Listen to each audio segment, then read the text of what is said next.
Sometimes you just want to get emotional.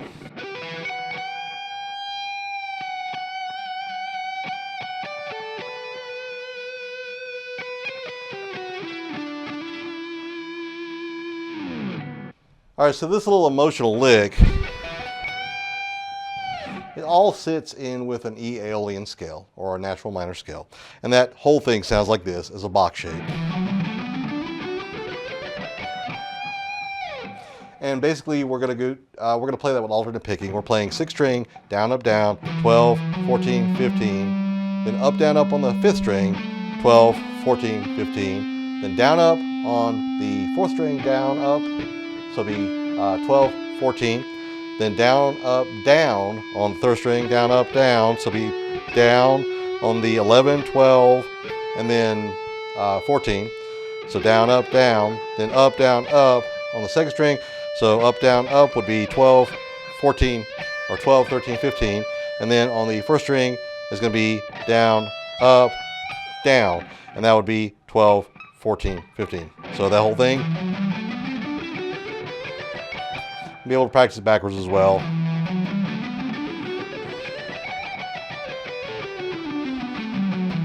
And that's going to help you get into the groove of, what's called the natural minor scale, or the it's the G major scale, and then it's the 6th shape of the G major scale, which is what we call the natural minor scale, or the Aeolian mode. And I like to think about it more like it's a mode, right? Because that's what makes this sound so emotional, because it's a mode. Even without hearing an E chord, you can hear all the emotion there, right? And this could still be in major. I could be playing this in major. Now all of a sudden it's in G major. I didn't change what I'm playing. I'm just playing a G major chord as the backing. And when you do that, it changes the mode. It changes the underlying tone, which changes the tonal center. And now all of a sudden I'm coming back to here instead of coming back to the E, which is going to allow it to be minor. So think in modes, right? Aeolian mode. Okay, so the first thing we're doing is this little rake.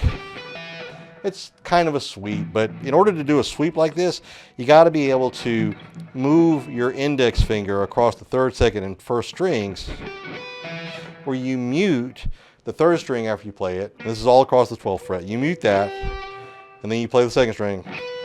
Then you mute that, and see, I'm just lifting my finger up a little teeny tiny bit. Then I'm gonna mute that. Then I'm gonna play the 1st string. If you do it nice and fast, you can make it a rake, or you could even just make it, a chord.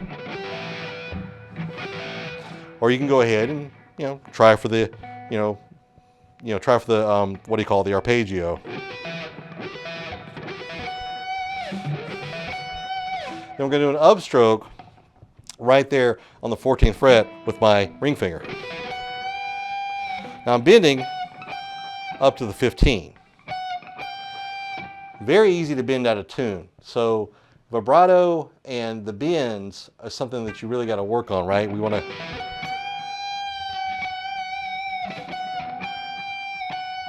see, and then I'm coming back with the vibrato at the 14th fret. So 15th,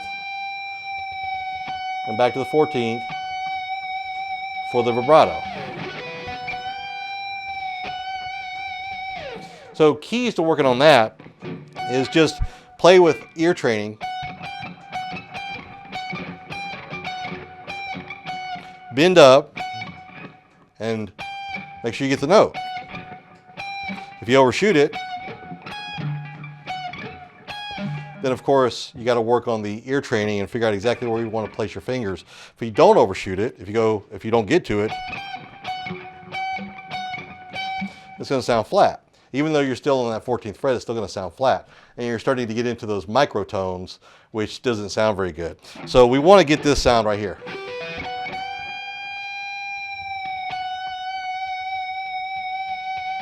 One more time.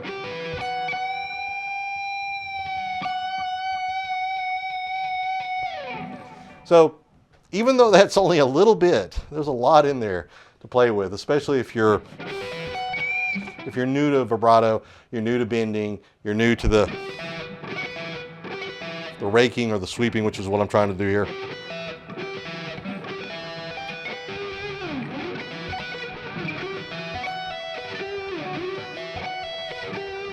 little precursor to sweeping, which is, you know, got all kinds of stuff in there we can play with if we wanted to.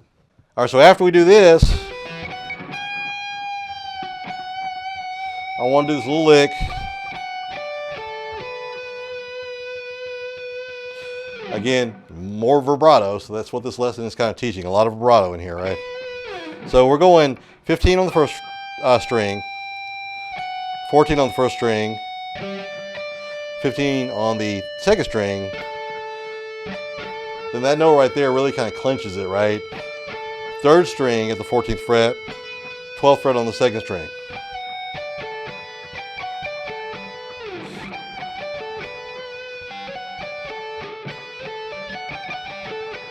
Little nice little repetitive pattern backwards and forwards. Or that. You know, that's kind of where, you know, things like Sweet Child of Mine were born, out of stuff like that. But it's just, and that is, you know, tying it into this.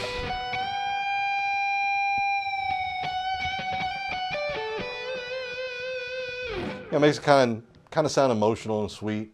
And of course, you know, in a song, like, especially if you're in a band where there's a singer, that could be the whole lead.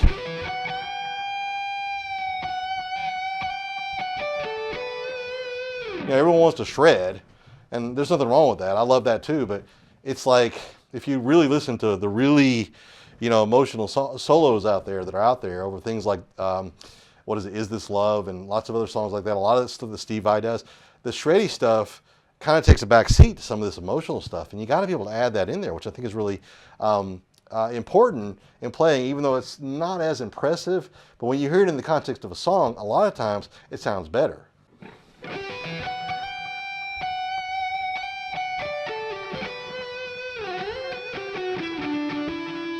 So the last little part there is this. And again, we're still in the scale, right?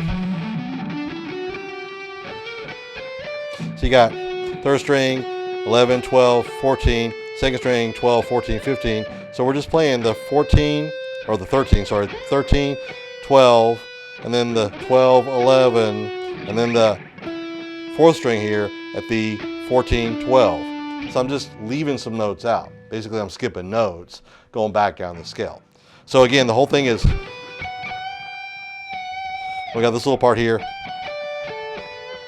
And right here, we're just going to go on the second string. We're going to go 13, 12, then back to the third string, 12, 11, and then back to the fourth string, 14, 12, and then hammer on, a little pick and hammer onto that 14. A little vibrato there too. So there's lots of places where there's vibrato, where I'm letting the notes breathe and I'm letting the notes sing.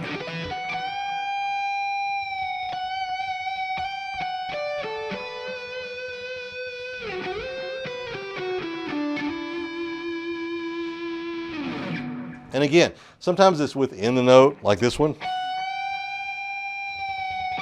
See, I'm back down to the 14th fret here, which is my F sharp note.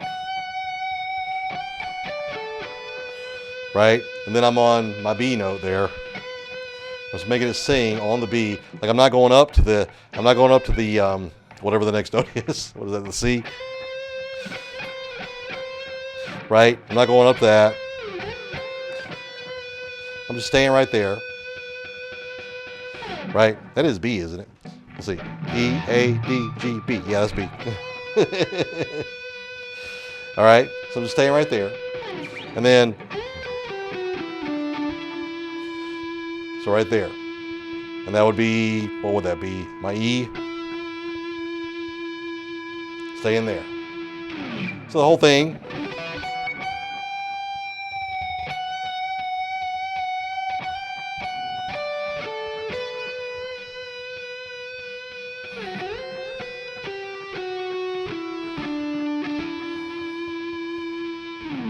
It doesn't sound like a lot, but there's nuances. There's all kinds of things in there that if you play around with it, then it's going to help you be a better player, because it can generalize to other things, which allows you to say, oh yeah, I remember when I was playing with my vibrato and that one little lick, I don't want to bend too far. I don't want to bend too shallow. I want to make sure it's just right, like the Goldilocks vibrato, right? I want to make sure it's right. And then of course you got, you know, other things that you can put in there, because once you understand the scale, we can add that to it.